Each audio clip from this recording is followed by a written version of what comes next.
우리가 드려야 될 온전한 번제, 이러한 제목으로 오늘 읽은 이 본문 말씀을 가지고 함께 말씀을 나누려고 합니다.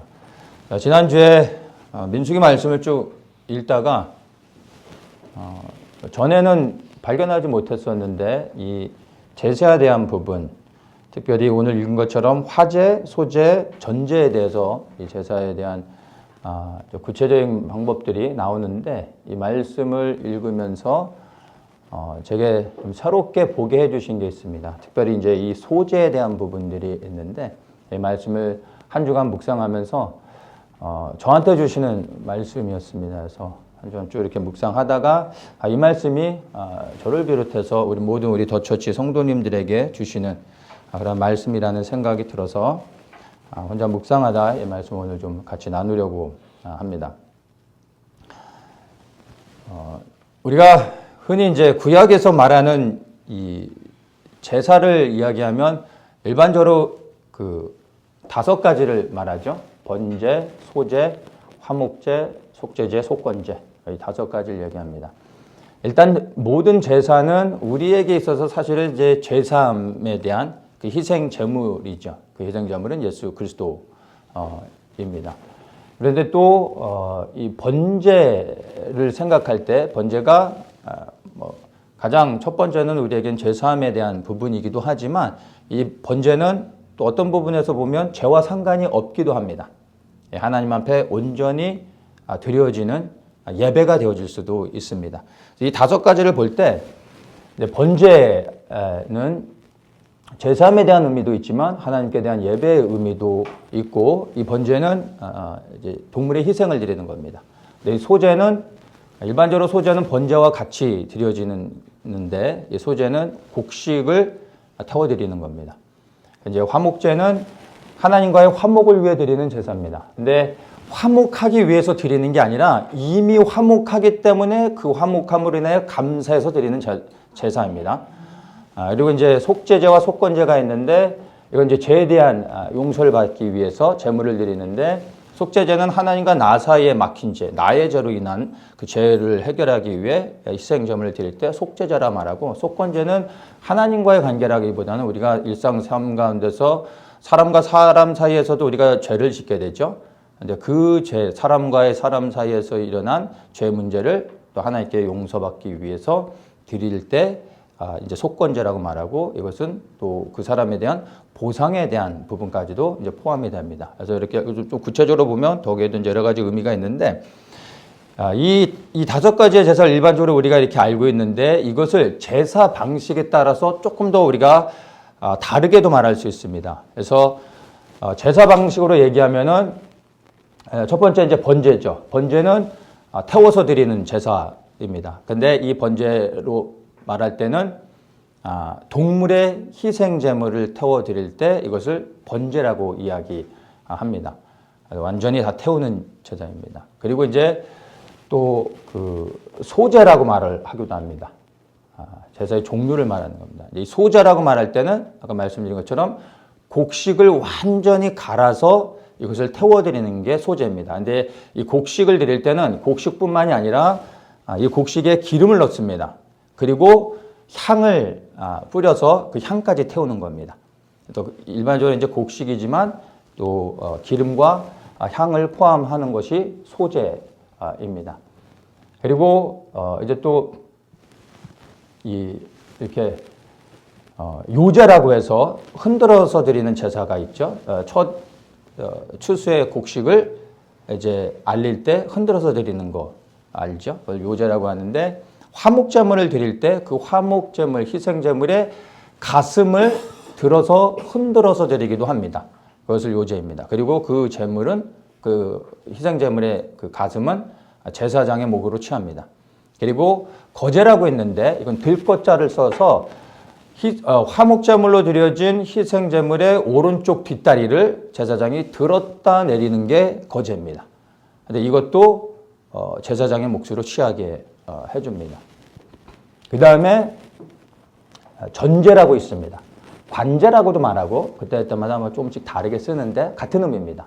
이 전제는 독한 술, 그러니까 이제 일반적으로 이제 포도주를 부어서 드리는 제사가 전제라고 말합니다. 그래서 그 제사 방식으로 이제 얘기하면은 이제 번제와 소제는 사실 대부분 같이 갑니다. 그래서 번제, 그 다음에 요제, 거제, 그 다음에 전제, 관제라고도 말하고 이렇게 네 가지로 나눌 수 있습니다. 근데 우리가 이제 지금 보려고 하는 게 우리가 본문을 읽었지만 여기에서 화제, 소제, 그리고 전제 이 세 가지를 이야기하죠.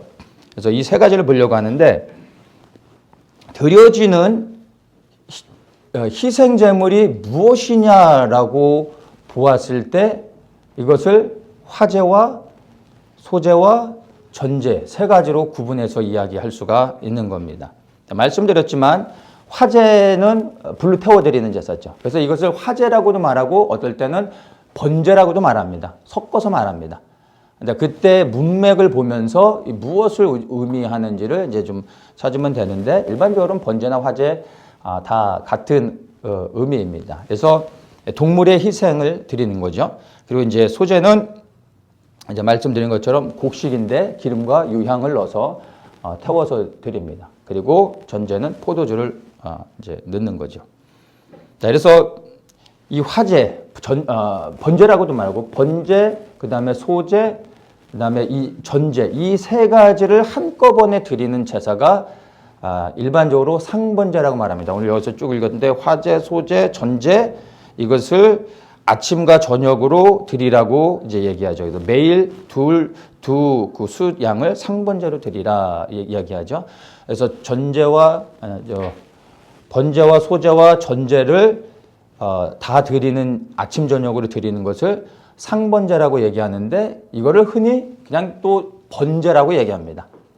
번제라고 하면 그 번제의 의미에 화제의 의미도 포함되어 있지만 아침 저녁으로 드려지는 그러한 이제 하나님께 드려지는 제사로도 설명이 되어지는 겁니다. 근데 이 매일 드려지는 아침 저녁으로 드려지는 이 번제, 상번제에 포함되어진 이 세 가지의 제사의 의미를 통해 우리에게 주시는 말씀들을 우리가 좀 살펴보려고 합니다. 첫 번째 이제 화제, 번제라고도 말하는 이것을 한번 보겠습니다. 불로 태워드리는 게 이제 번제인데 번제는 다른 제사하고 구분되는 게 완전히 태워드린다는 겁니다. 이제 화목제나 속건제, 속죄제는 상황에 따라 다 태우지 않습니다. 그래서 일부는 제사장이 취하기도 하죠. 그런데 번제는 내장을 제외해, 내장은 부정한 것이기 때문에 내장은 제외하고 모든 것을 다 태웁니다. 하나도 남기지 않습니다.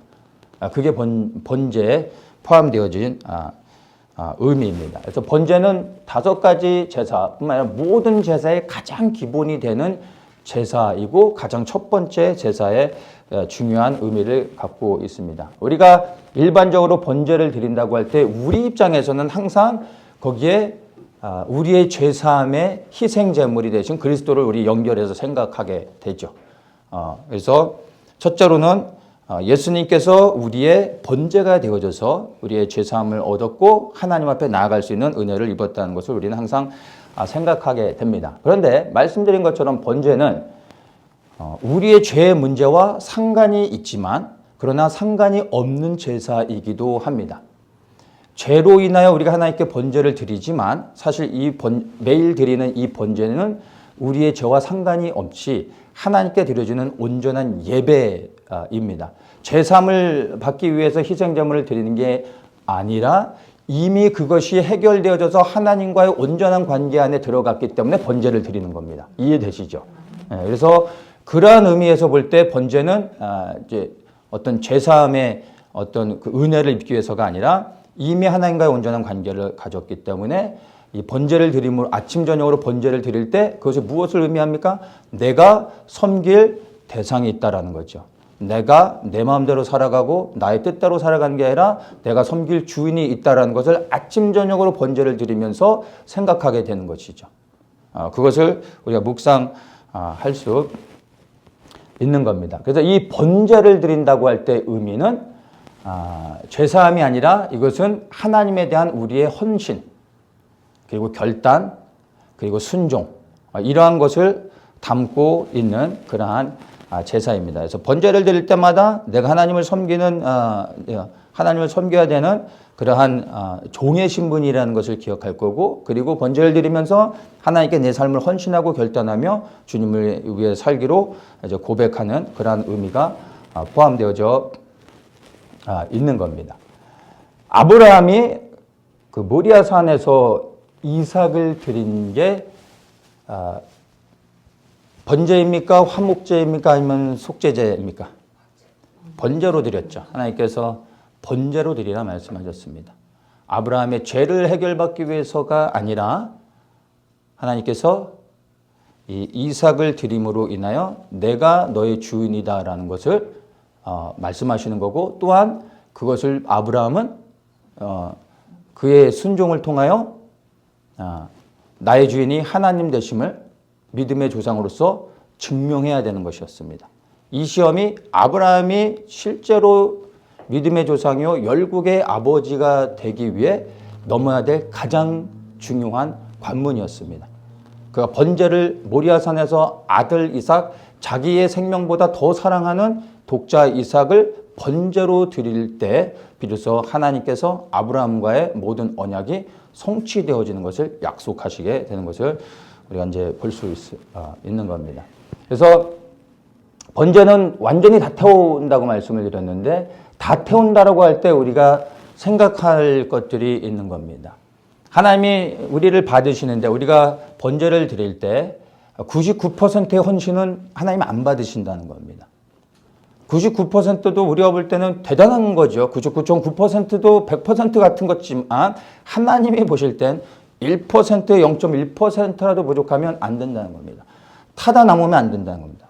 우리의 헌신은 완전해야 된다는 겁니다. 그래야 하나님이 받으신다는 겁니다. 그래서 우리가 주님을 섬기는데 100% 완전히 태워드리지 않으면 하나님은 받지 않으신다라는 것을 우리 이걸 통해서 볼 수가 있는 겁니다. 또한 이것을 번제가 또 죄와 연결되기 때문에 우리에게 있어서는 제일 그 죄사함에 대한 부분을 먼저 생각하게 되는데, 이 번제가 완전히 태워져야 된다는 걸 생각할 때 우리의 죄가 얼마나 큰지를 생각할 수 있는 거예요. 적당히 태워서는 우리의 죄가 사함을 받을 수 없는 겁니다. 완전히 태워져야지만 우리의 죄가 사함을 받을 수 있다는 겁니다. 그리고 하나님이 죄에 대하여 심판하시는 것이 얼마나 무섭다라는 것도 알 수 있는 겁니다. 적당히 심판하지 않는 겁니다. 하나님은 완전하게 심판하신다는 분입니다. 그래서 우리가 이 죄에 대한 부분도 이 번제를 통해서 여러 가지로 생각해 볼 수가 있는 겁니다. 예수님께서 십자가에서 죽으실 때 그분 안에 있는 모든 물과 피를 다 쏟으셨습니다. 물과 피만 쏟으셨습니까? 이 땅에서 받을 수 있는 모든 멸시와 천대와 수치와 조롱을 하나님이신 예수님이 피조물 따위에게 받으셨다라는 것을 생각할 때 그분이 완전히 태워지셔서 우리의 죄를 사하여 주셨다는 것을 우리가 생각하게 되는 것이죠. 그리고 다 이 모든 게 우리의 죄로 인하여 하나님과의 관계가 깨어졌는데 그 관계로 회복하기 위해 예수 그리스도께서 이렇게 완전히 태워지는 번제로 드려질 수밖에 없었다는 것. 그리고 이렇게 그분의 희생으로 우리가 구원을 받았다라는 것을 여러분 절대 잊어서는 안 될 겁니다. 날마다 우리가 생각해야 되고, 그 생각에서 머물러서는 안 되고 우리에게 무엇을 요구하고 있는지를 여러분 잘 곰곰이 고민을 하셔야 되는 겁니다. 구약에서 드려졌던 이 제사에 대한 것들을 우리가 곰곰이 생각해 보면요, 사실 우리 일상 가운데서 우리가 짓는 여러 가지 죄의 문제들, 죄 짓고 나면 회개하죠. 예수 보혈 피를 의지하고 제사함을 받고 예수 보혈 피를 적용하고, 뭐 또 죄 지면 또 회개하면 되지 하는데, 이 구약의 이 제사함을 받기 위해 드려진 희생 이 제물, 그 절차들을 곰곰이 생각해 보면요. 결코 죄를 쉽게 지을 수 없게 됩니다. 우리는 흔히 이제 구약의 제사를 보면 백성들이 죄를 지으면 희생점을 가지고 제사장한테 가서 희생점을 드리면 제사장이 착착착 해가지고 이제 태우고 우리가 제사함을 받는 걸로 생각하지만 말씀을 자세히 좀 보면은 그렇지 않습니다. 죄를 진 사람이 그 죄의 문제를 해결하기 위해 제사장에게 희생제물을 가지고 갑니다. 가지고 가서 제사장한테 줘서 끝나는 게 아니라 죄를 진 당사자가 제사함을 받기 위해서 그 제물을 제사장한테 가져간 다음에 그 제사장 앞에서 그 희생제물에 손을 얹어 안수합니다. 나의 죄를 그 희생제물에게 전가시키는 겁니다. 그 다음에 이 희생제물을 내가 직접 잡아야 됩니다. 제사장한테 주면 되는 게 아니라 제사장이 죄를 졌으면 제사장이 직접 해결해야 되지만 내가 진 죄를 해결받기 위해선 제사장 앞에 가져가서 내가 그 제물을 난도질을 해야 되는 거예요. 칼로 찔러 죽여서 피를 빼고 그 다음에 가죽을 벗기고 각을 뜨는 겁니다. 그래서 담아서 희생제물을 담는 통에다 따로 두고 피는 피대로 담아서 제사장한테 가지고 갑니다. 그때 제사장이 피를 번제단에 뿌리고 그 제물을 다 태워주는 겁니다. 제사장은 그것만 하는 겁니다. 내가 다 해야 되는 겁니다. 이게 무엇을 의미하는지 아십니까? 제가 고등학교 때 이제 친구가 닭 잡아 먹자고 해서 친구 집에 가서 집에서 키운 닭을 이제 잡는데 이렇게 눕혀놓고 이렇게 꽉 누르고 한 친구가 목을 잡고 그다음에 이제 칼을 들고 이제 잡아보질 않아서 어떻게 하는지를 모르니까 한 번에 빵 쳐야 되는데 이걸 잘 모르니까 이제 이렇게 쓸었어요. 이렇게 쓰니까 이 닭이 이제 놀란 거죠. 그래가지고 닭이 날개 힘이 얼마나 센지 압니까? 우리 고등학교 남자 학생이 남자가 이걸 누르고 있는데 파다득 하더니 그걸 도망가는 거예요. 목은 반쯤 잘렸으니까 이렇게 꺾여서 막 날개짓 하면 마당을 거의 날아다니는데 피는 이제 분수처럼 막 쏟고 막 여기저기 떨어지고 우리 모두가 그냥 혼비백산해서 우리가 더 놀라가지고 우리가 막 도망다녔어요. 그러다가 막 돌아다니다가 팍 죽더라고요. 근데 너무 충격이고 무서워가지고 죽었는데 아무도 옆에 못 가는 거예요. 가다가 푸드득 하고 다시 일어날 것 같은 거예요. 너무 무서워서. 근데 그 친구 어머니가 나오셔서 역시 이런 말 있잖아요. 그 여자는 약하지만 어머니는 강하다. 그 친구 어머니가 나오셔서 욕 엄청 먹었습니다. 막 이놈의 새끼들 하더니 탁 가지고 들어가시더라고요. 우리는 닭 잡아 먹으려고 했다가 마당에 피 치우느라고 그랬었는데 닭 한 마리 잡는 것도 남자인데도 이게 쉽지가 않은 겁니다. 이제 우리는 다 털 뽑이고 다 요리된 걸로 이제 여러분 집에 가서 이제 하시잖아요. 근데 생닭을 여러분이 살아있는 거를 직접 툭툭툭 하신다고 생각해 보세요. 그것도 결코 쉽지가 않을 겁니다. 근데 이 닭이 아니고요. 일반적으로 우리가 제사함을 받기 위해서는 양을 드리죠. 물론 양이 안 되면 능력이 없는 사람은 이제 비둘기를 드리기도 하지만 자, 양을 가지고 가서 내 제사함을 받는데 내가 이 양을 처리해야 되는 겁니다. 생각을 좀 깊이 해볼게요. 제사장 앞에 가져가서 죄를 전가시키고 칼을 갖다가 아무데나 찌른다고 양이 죽는 게 아니에요. 경동맥을 한 번에 찔러야 됩니다.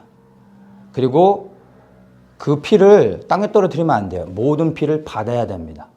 제단에 뿌려야 되기 때문에. 그래서 한 번에 찔러 죽이고 그 피를 내가 다 받아야 되는 겁니다. 죽고 난 뒤에 그 다음에 내가 이제 칼로 직접 그 양의 가죽을 여러분이 벗기는 겁니다. 아무도 안 도와줍니다. 내가 직접 해야 되는 겁니다. 그 양 가죽을 다 벗긴다고 생각할 때 이게 1, 20분 만에 해결이 될까요? 전 해보진 않아서 모르겠습니다. 땀뻘뻘 흘리면서 이 가죽을 다 벗겼을 때 나의 상태가 어떨지 생각해 보시면 어떨까요? 머리부터 발끝까지 완전 피로 범벅되어 있겠죠. 거기서 끝납니까? 그 다음에 각을 뜨는 겁니다. 각을 뜨는 건 토막을 내는 겁니다. 머리 잘라야죠. 다리 잘라야 되죠. 몸뚱아리 다 토막 잘라야죠. 그리고 가죽은 가죽대로 부위는 부위별로 다 담고 피는 피대로 해서 제사장한테 갖다 줬을 때 내 모습이 어떨까요? 상상을 한번 해보십시오. 그때 제사장은 피를 뿌리고 번제물을 태워주는 겁니다. 그리고 내 죄가 사함받는 겁니다. 이렇게 제사함을 받고 난 다음에 이스라엘 백성이 집으로 돌아가서 다음날 또 죄를 지을 수 있을까요? 그런 사람은 미친 사람일 겁니다. 그렇죠? 죄를 지면 그 다음날 또 다시 양을 갖고 와서 그 짓을 해야 되는 거예요. 자신이 있습니까?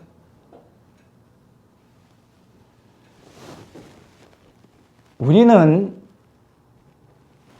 예수님께서 보혈의 피로 우리의 모든 죄를 단번에 사해 주셨다고 믿습니다. 사실입니다. 그런데 우리가 너무 잊고 있는 게 있다는 거예요. 그냥 주문처럼 예수 피만 부르면 죄가 사함받는 게 아닙니다. 만약에 이 구약의 제사처럼 내 죄 사함을 받기 위해서 희생제물을 드려야 됩니다. 양을 드려야 되죠. 돈을 지불해야 되잖아요. 내 양이 없으면 양을 사서 드려야 됩니다. 양이 없으면, 양을 살 돈이 없으면 비둘기라도 사야 됩니다. 돈이 들어가잖아요. 우리가 죄를 지을 때마다 하나님께 회개하며 죄사함을 받기 위해 용서를 구하며 나아갈 때 죄를 짓고 회개할 때마다 여러분 100만 원을 내야 된다고 하면 아마 여러분 굉장히 거룩해지실 겁니다. 돈이 있으면 자신 있게 죄 짓는 거고 죄 질 때마다 100만 원 내면 되니까 100만 원이 아니라 10만 원만 잡자고요. 10만 원씩만 해도 여러분 죄 짓는 게 막 두려워지실걸요. 그렇지 않겠어요? 우리가 죄사함을 받기 위해 10만 원씩 드려야 된다는 게 아닙니다. 구약의 이 시대는 반드시 희생제물을 드려야 죄사함이 됐습니다. 죄를 많이 진 사람은 돈을 많이 쓸 수밖에 없는 거예요. 우리가 이게 적용이 되어진다면 제가 생각할 때 죄를 많이 덜 지게 될 것 같습니다. 그러나 우리가 돈을 드린다고 죄사함을 받는 게 아니잖아요. 이게 영적인 의미로 적용이 돼야 되잖아요. 우리가 예수 그리스도께서 단번에 우리의 희생제물이 되어져서 우리는 이제 이것을 주장하고 믿고 나가면 죄사함이 되는 겁니다.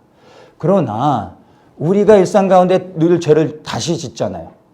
원치 않지만 우리가 죄를 짓잖아요. 그때 우리가 다시 그리스도의 보혈의 피를 의지하며 죄사함을 받고 회개하며 나갈 때 또 다시 주님의 은혜가 우리의 죄를 덮어주신 그 은혜를 받게 되죠. 그런데 이 제사의 영적인 의미를 적용할 때 여러분 죄를 회개하는 건 예수 보혈의 피로 내 죄가 사함 받았습니다 고백하고 주장한다고 되는 게 아니라 진정으로 이 제사를 드리는 것처럼 이 희생제물에 나의 죄를 전가하고 희생제물을 가죽을 다 벗겨내고 다 토막을 내고 내 온몸이 그냥 피범벅이 되면서 이 죄사함을 받기 위해서 처절하게 제물을 드리는 그러한 회개하는 기도가 있냔 말이에요. 이 제물을 쳐내는 거 이게 무엇입니까? 나의 죄를 전가시켜서 사실은 내가 처리되는 거예요. 내가 죽는 거잖아요. 여러분 죄를 회개하실 때 이러한 영적인 의미들을 생각하면서 정말 여러분이 영적으로 온몸에 피가 범벅이 되면서 하나님 앞에 이렇게 처절하게 나가면서 죄사함 받기 위해서 회개하십니까? 이런 회개가 사실은 없어요. 만약 여러분이 죄를 짓고 그 죄를 해결받기 위해서 하나님 앞에 이렇게 영적으로 몸부림치면서 회개한다면 똑같은 죄를 짓는 게 너무 힘들어질 겁니다. 주님의 은혜로 몇 번을 제가 성령의 감동 가운데서 죄를 드러나게 하시고 그 죄를 회개케 하신 적이 있었는데 뭐 죄의 크기, 뭐 어떤 죄 이런 걸 떠나서 저의 그 죄에 대해 영으로 보게 하시고 이거를 회개케 하시는데 차라리 죽는 게 낫지 너무 고통스러운 거예요. 이걸 몇 번 경험해 봤는데 너무 두렵고 배창자가 끊어질 것 같은데 감당할 수 없는 고통입니다. 죄를 진정으로 회개하는 거는요, 여러분, 회개하고 나면 멍합니다. 이 육체적으로도 감당하기가 힘듭니다. 근데 그렇게 회개하고 난 다음에 죄를 볼 때 질려버리는 거예요. 두려운 거예요. 죄가 좋은 게 아니라. 근데 우리가 죄를 짓고 또다시 또 죄를 짓고 또다시 반복해서 같은 죄를 짓는 이유는요, 진정한 회개를 하지 않았기 때문에. 이렇게 피를 튀겨가면 내 죄를 잘라내는 이 처절한 절규, 하나님 앞에 나아가는 이 기도가, 온전한 회개 기도가 없기 때문에 사람들이 죄를 짓고 또 짓는 겁니다. 또 짓고 회개하면 되지. 회개하지 않았다는 얘기입니다. 우리 이 영적인 의미들을 생각할 때, 물론 우리가 죄를 짓고 온전한 회개한 다음에 절대로 똑같은 죄를 짓지 않는다는 건 아닙니다. 우리 연약하기 때문에 넘어져 죄를 질 수 있습니다. 그러나 이것이 변함없이 내 삶 속에 성장함 없이, 변화되는 것 없이 계속해서 똑같은 죄를 반복한다면 그건 분명히 문제가 있는 겁니다. 회개하지 않고 있다는 겁니다. 똑같이 넘어져도 빈도와 그리고 강도가 점점점 줄어들 수밖에 없게 됩니다. 나중엔 하나님의 은혜로 끊어내게 된다는 겁니다. 근데 여러분 삶 속에 그런 변화가 있는지 돌아보셔야 돼요. 없다면 여러분 속고 있는 겁니다. 이 제사의 의미를 통하여 우리의 모습을 살펴볼 필요가 있습니다. 이 번제는 다시 정리하면, 첫째는 우리에게 있어서 우리의 죄에 대한 회개를, 용서함을 받는 것이 있고, 또한 두 번째는 하나님께 대한 우리의 온전한 헌신, 경배, 우리가 하나님을 섬기는 그러한 피조물이요, 그분에게 속한 하나님의 사람들이요, 종이라는 것을 번제를 드리며 우리가 생각하게 되는 겁니다. 자, 이제 두 번째 제사, 제가 나누고 싶은 두 번째 제사, 소제에 대한 부분을 보겠습니다. 레위기 2장 말씀을 보겠습니다. 레위기 2장. 죄송한데 저 물 한 잔만 좀 갖다 주실래요?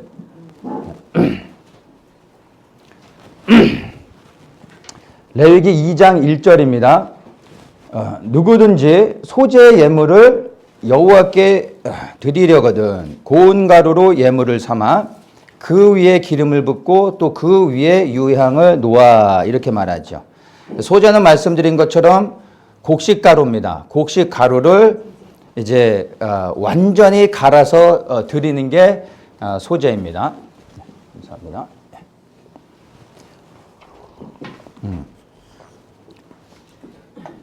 곡식가루를 완전히 갈아서 드리는데, 그 갈아서 그 곡식가루를 이제 불로 태우는 제사입니다. 일반적으로 소제는 독단적으로 단독으로 드리지 않습니다. 번제와 연결시켜서 드립니다. 그런데 말씀드린 것처럼 이제 너무 가난해서 그 동물의 희생을 드릴 수 없는 죄사함의 문제로 인하여 동물의 희생을 드려야 되는데 비둘기도 드릴 형편이 안 되는 아주 가난한 사람들이 있어요.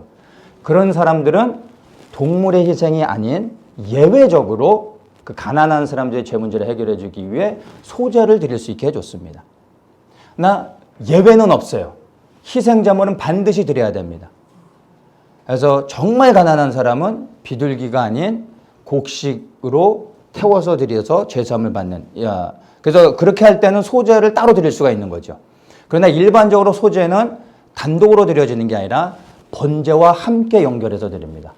그래서 상번제라고 하는 거예요. 번제와 소제, 그리고 이제 나누게 될 전제까지 관제로 같이 드려지게 됩니다. 그래서 곡식가루를 완전히 갈아서 아주 미세한 고운 가루를 만든 겁니다. 곡식의 껍데기는 딱딱하죠. 그거를 간다는 거야. 적당히 갈면 이 딱딱한 것들이 남아있겠죠. 그래서는 드릴 수 없습니다. 완전히 갈아야 됩니다. 완전히 갈아져 아주 고운 가루가 되어야 하는 겁니다. 이 소재에서 드려지는 이 곡식, 완전히 갈아들이는 이 소재는 무엇을 의미할까요? 번제는 하나님에 대한 헌신과 순종이라고 이야기를 했습니다. 소재는 그게 아닙니다. 물론 모든 제사, 번제든 소제든 전제든 모든 제사의 가장 중요한 핵심은 다 그리스도를 담고 있는 건 사실입니다. 근데 그걸 조금 더 구체적으로 보면 번제는 하나님에 대한 헌신과 순종이라면 사실 소제는 그런 부분이 아니라 이 소제는 자기를 부인하는 것으로 우리가 이해를 하면 좋을 것 같습니다. 그러니까 곡식 가루를 드리는데 이 완전히 갈아져야 되는 이 곡식이 나의 자아라는 것입니다. 예수님이 말씀하시죠. 아무든지 나를 따라오려거든 자기를 부인하고 자기 십자가를 지고 나를 쫓을 것이니라 말씀하셨습니다. 자기 십자가를 진다는 것은 우리가 흔히 십자가 하면 이제 그리스도의 희생을 생각하지만 자기 십자가를 지라고 할 때 이 십자가는 고난이 아니라 그리고 죄사함이 아니라 이 십자가는 사명입니다. 부르심입니다. 근데 이 부르심의 사명을 지고 순종하여 가기 위해서는 무엇을 요구합니까? 자기를 부인한 다음에 자기 십자가를 지라고 말하고 있습니다. 자기가 부인이 안 된 상태에서 자기 십자가를 지고 가는 사람들은 결국엔 넘어질 수밖에 없게 됩니다. 여기서 자기를 부인하라고 했는데 이 자기를 부인하는 게 다름 아닌 소재인 겁니다. 자기 십자가를 지는 것은 번제라고 말할 수 있습니다. 희생, 헌신, 결단. 근데 자기를 부인하는 것은 소재라고 이해를 하면 될 것 같습니다. 왜냐하면 내가 온전히 죽어져야, 내 자아가 완전히 갈아져서 사라져 버려야 주님의 말씀에 온전히 순종하여 부르심의 사명을 감당할 수 있게 되는 거죠. 맞습니까? 번제를 드리는 사람은 많습니다. 예수님을 믿는 사람들 가운데 번제를 드리지 않는 사람이 어디 있겠습니까? 그렇죠? 오늘 우리가 드려지는 이 예배가 하나님께 드려지는 번제인 겁니다. 그래서 하나님께 헌신하지 않는 사람이 어디 있습니까? 다 헌신됐죠. 번제를 드렸습니다. 그런데 많은 사람들이 간과하고 있는 것이 소제입니다. 여러분 소제를 드리고 있습니까? 여러분의 자아가 완전히 갈아져서 죽으셨습니까? 이게 드려지지 않으면 번제로는 온전히 받으시는 예배가 될 수 없다는 겁니다. 아침 저녁으로 드려지는 이 상번제는 번제만 해당되지 않아요. 소제가 같이 드려져야 됩니다. 거기에 전제가 드려져야 되는 겁니다. 우리는 번제만 드림으로 하나님께 예배드리고 있다고 생각하지만 하나님이 받으시는 예배는 번제와 소제와 전제라는 겁니다. 헌신한 사람은 많죠. 교회 안에 헌신된 사람들, 미치도록 주를 위해서 헌신하고 충성하는 사람들 얼마나 많습니까? 그런데 내가 살아서 하는 사람들이 얼마나 많습니까? 번제는 드렸는데 소제는 드려지지 않는 사람입니다. 충성과 열심은 있지만 자기가 처리되지 않아서 문제를 일으키고 사람을 아프게 하고 결국엔 그 헌신도 결국엔 넘어지게 되어지는 거예요. 다 무엇의 문제입니까? 헌신하지 않아서가 아닙니다. 능력이 없어서가 아닙니다. 내 자아가 소재로 드려지지 않았기 때문에 그렇게 되는 것입니다. 내가 완전히 갈아져야 하는 겁니다. 왜냐하면 내가 처리되지 않으면 주님께서 성령을 부으셔서 나를 통치하며 그분의 뜻을 이루어 가실 수가 없기 때문에 내가 죽어져야만 되는 것입니다. 헌신과 결단만으로는 결코 주님을 섬길 수 없다는 걸 여러분 아셔야 됩니다. 시작은 할 수 있습니다. 그러나 마치지는 못한다는 겁니다. 우리에게 중요한 게 무엇입니까? 마치는 것이죠. 그 마치기 위해서는 결단으로 되지 않는다는 겁니다. 번제를 날마다 들어서 되지 않는다는 겁니다. 소제를 드려야 마칠 수 있다는 겁니다. 우리는 우리 인생의 믿음의 여정을 마치기 위해 가고 있지 않습니까? 이미 마쳤습니까? 아니요. 마친 사람이 없잖아요. 끝마치는 것을 잘해야 되는 겁니다. 그걸 향해 나가고 있잖아요. 더욱 중요한 게 소재를 드리는 겁니다. 근데 이 번제를 드리는 것보다 더 어려운 거예요. 나를 갈아버려야 되잖아요. 적당히가 아니라 완전히 갈아져 버려야 된다는 겁니다. 고운 가루에 이제 기름을 붓는다고 얘기합니다. 곡식을 가른 다음에 끝이 아니라 기름을 넣습니다. 이 기름은 성령을 의미하는 겁니다. 순서가 있습니다. 고운 가루가 갈아진 다음에 기름을 넣는 겁니다. 내가 완전히 죽어져야 비로소 성령이 내 위에 임하시는 겁니다. 죽지 않은 자에게 성령이 임하해 봐야 성령이 우리 안에서 근심하실 거 아닙니까? 우리가 성령을 흔들어 버리잖아요. 내가 죽어져야 성령은 인격이시기 때문에 내가 살아있으면 그분 아무것도 하실 수 없는 겁니다. 내 안에서 근심하다가 나중엔 떠나시게 되는 겁니다. 내가 죽어져야지만 성령이 내 안에 기름 부으셔서 나를 완전히 통치하시며 하나님의 뜻을 이루어 가시는 겁니다. 그러니까 내가 죽어야지만 성령이 임하신다는 겁니다. 그래서 소제를 드릴 때 곡식가루를 가른 다음에 그 다음에 기름을 넣는 것입니다. 그 위에 마지막으로 유향을 넣습니다. 그리고 태우는 겁니다. 이 유향은 불에 태울 때 아주 향기로운 냄새를 피우기 위해서 넣는 것입니다. 근데 이 유향은 계시록 5장에 보면 성도의 이제 기도라고도 말을 합니다. 그래서 마지막으로 우리가 완전히 죽어지고 성령이 임하셔서 그 성령의 감동 가운데 이제 성도의 기도가 무엇이겠습니까? 하늘에서 이루어진 뜻이 땅에서 이루어질 수 있도록 하나님의 나라와 의를 구하는 기도가 당연히 성도의 기도겠죠. 이 기도를 할 때 이제 아름다운 향기가 되어져서 하나님이 받으실 수 있다라고 우리가 생각할 수 있고요. 저는 이것을 감사와 기쁨으로써 오늘 이것을 이야기하고 싶습니다.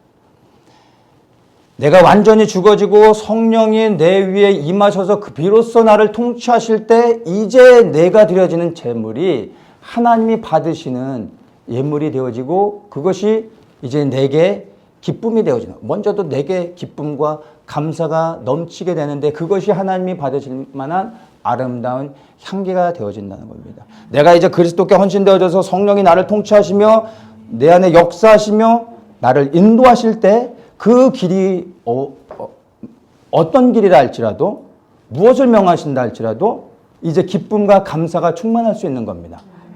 왜냐하면 내가 그리스도께 온전히 드려졌기 때문에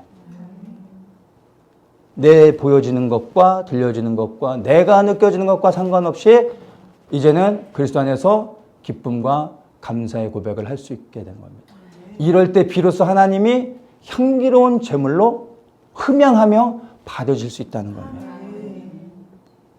나는 인상을 쓰고 막 이 표정이 그냥 어그리 해가지고 이를 악물고 주님을 섬기는 게 아니라 기쁨과 감사로 자유한 가운데 섬기게 되어지는 겁니다.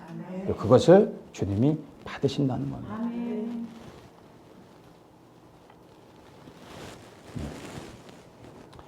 근데 이 소제를 드릴 때 금지해야 되는 것들도 있음을 말해줍니다.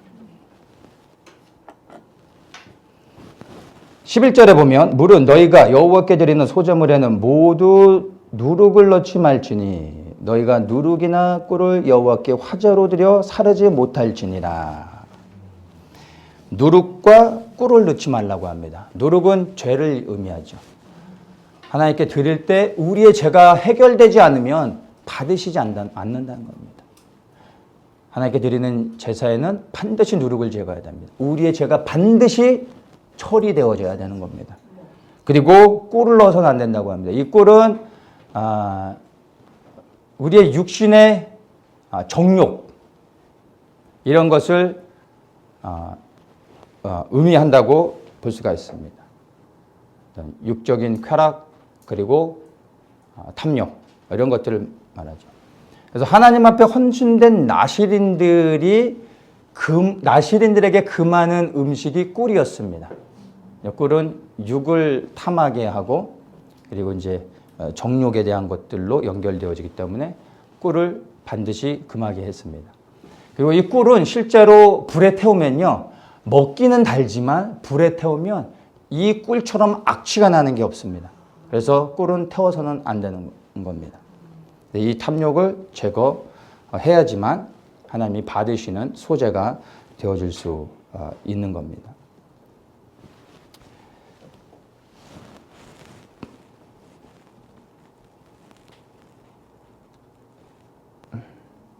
그리고 13절에 이제 내 모든 소재물에 소금을 치라. 내 하나님의 언약의 소금을 내 소재에 빼지 못할지니 내 모든 예물에 소금을 드릴지니라. 소금을 소재에 반드시 넣으라고 얘기하고 있습니다. 이 소금은 하나님의 언약의 소금이라고 정확하게 말씀해 주고 계시죠.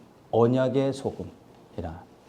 이 언약이라고 말할 때 우리는 이제 아브라함으로 연결시켜야죠. 하나님께서 아브라함과 언약하셨고 그 아브라함과의 언약이 이스라엘로 확대해졌고 이스라엘의 언약이 우리 이방인들에게까지 은혜로 부어졌습니다. 그래서 온 열방을 그리스도를 통하여 구원 얻는 데 들어갈 수 있는 그런 언약의 축복을 우리가 받게 되어졌습니다. 문제는 이스라엘 백성이 하나님과 언약하였지만 언약을 날마다 깨트리죠. 언약을 깨트리고 그리고 하나님이 그것을 파기하시면 되는데 하나님의 언약은 어떤 언약입니까? 변치 않는, 불변하는 하나님의 언약인 것을 우리가 알 수 있습니다.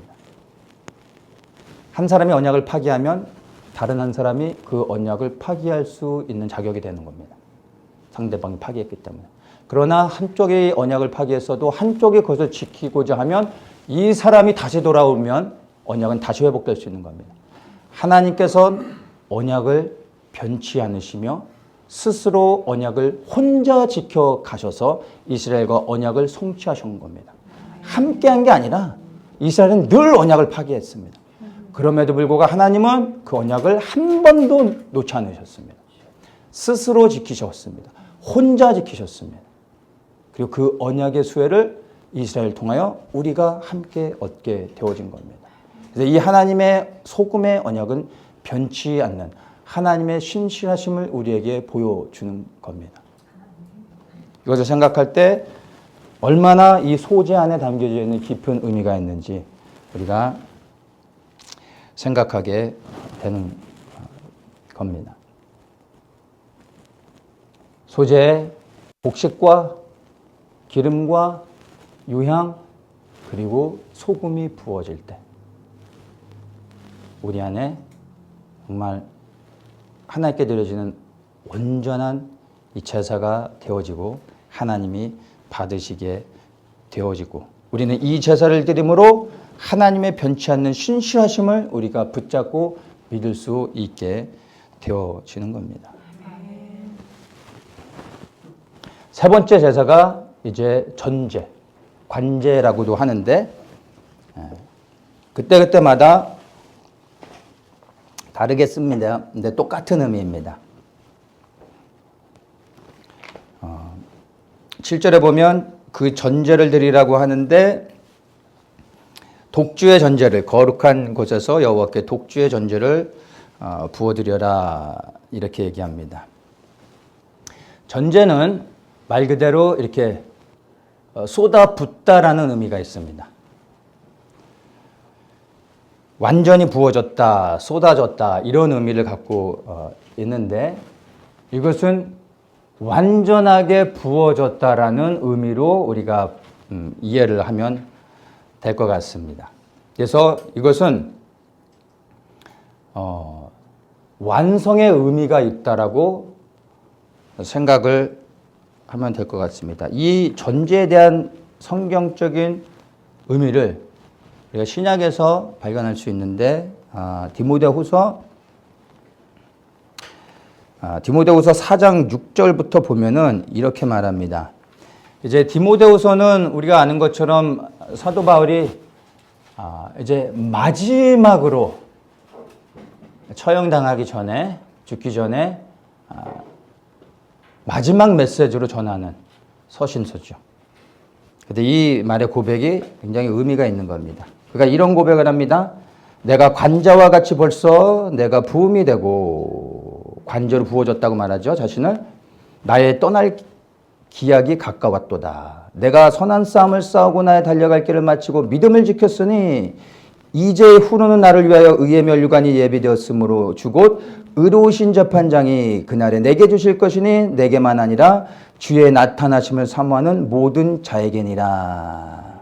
자신이 관자와 같이, 전자와 같이 부어졌다라고 지금 사도 바울이 고백을 하고 있습니다. 바울의 일생이 전제로 부어진 겁니다. 관제는 헌신과 결단도 아닙니다. 물론 자기 부인도 아닙니다. 이 전제는 모든 것을 끝마쳤다라는 의미입니다. 무엇을 끝마친 겁니까? 여기서 사도 바울이 실제로 고백하죠. 선한 싸움을 싸우고 나의 달려갈 길을 마치고 믿음을 지켰으니, 이 여기서 쓰여진 단어의 의미들은 완료형입니다. 가고 있는 게 아니라, 현재 진행형이 아니라 마쳤다는 거예요. 내가 선한 싸움을 싸웠다. 다 싸웠다. 나의 달려갈 길을 끝마쳤다. 믿음을 지켰다. 라고 고백하고 있는 겁니다.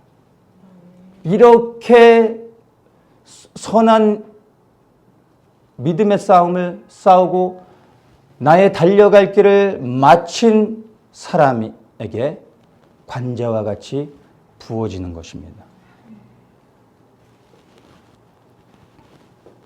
그리고 이 관제가 부어진 사람이 무엇을 받습니까? 의의 면류관을 받게 된다라고 사도 바울이 말하고 있는 겁니다.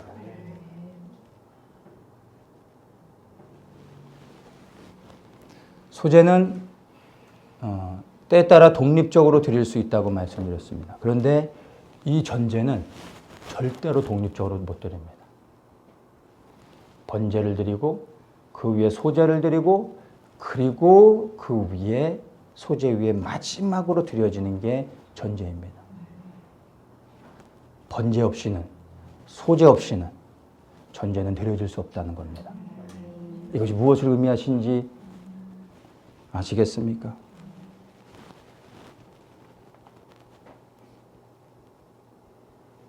내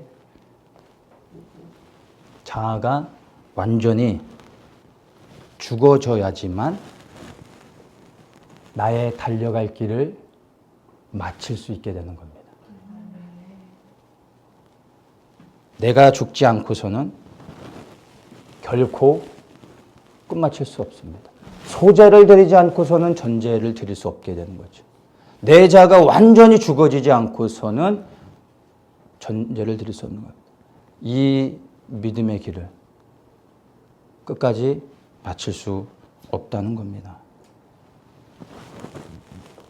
번제를 드렸고 소제를 드렸다 할지라도 관제로 완전히 부어지지 못한다면 끝마치지 못하는 겁니다.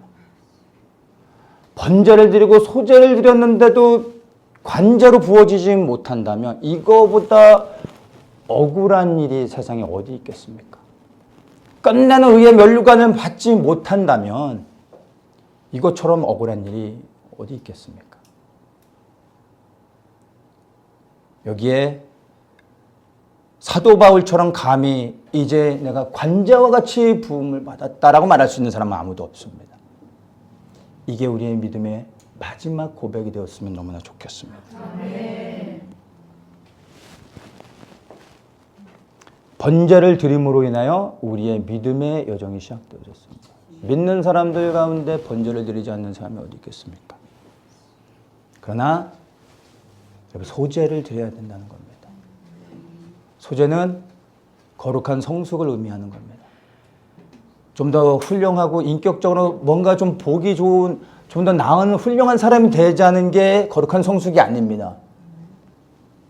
이 거룩한 성숙은 곡식을 갈아서 내가 완전히 태워지는 것처럼 이 거룩한 성숙은 이제 그리스도께 헌신되어져 모든 사람들이 내가 죽고 그리스도가 내 안에 사시기 위하여 죽어져야 되는 과정인 겁니다. 교양을 위한 과정이 아닌 것입니다. 내 영혼이 살기 위해서 거룩한 성숙을 이루어 가야 되는데 내 자신을 소재로 드리지 아니하면 거룩한 성숙은 없는 겁니다. 이 거룩한 성숙 없이 소재를 드림 없이 결코 관제를 부을 수 없다는 겁니다. 의의 면류관은 결국엔 받지 못한다라는 것입니다.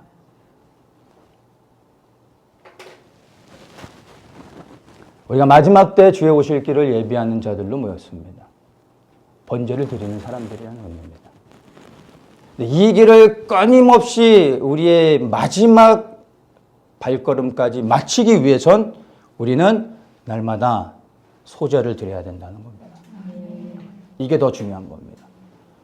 결단하고 헌신하는 것보다 더 중요한 것이 매일의 삶 속에 소제를 드려야 되는 겁니다. 주의 오실 길을 예비한다는 이러한 거창한 것 때문에 우리가 주님 앞에 서서 영원한 생명의 면류관을 얻을 수 있는 게 아닙니다. 내 자아가 날마다 처절하게 갈아져서 죽어지지 아니하고서는 이 길을 들어섰지만 끝마치지 못할 수 있다는 겁니다. 두려운 마음으로 여러분 드셔야 됩니다. 우리 인생의 마지막 순간에 감히 사도 바울처럼 이제 내가 나의 모든 삶이 관제와 같이 부어졌고 이제 나에게 의의 면류관이 예비되었노라는 이 고백이 우리 모두의 고백이 되어지길 예수님의 이름으로 축원합니다. 그러기 위해서 여러분 매일의 삶 속에서 소제를 드리십시오. 여러분의 자아를 철저하게 갈아내시고 태우시고 오직 그리스도께서 기름 부어서 하나님의 뜻을 위하여 그분의 일을 내 안에서 행하실 수 있도록 드리십시오. 기도합니다.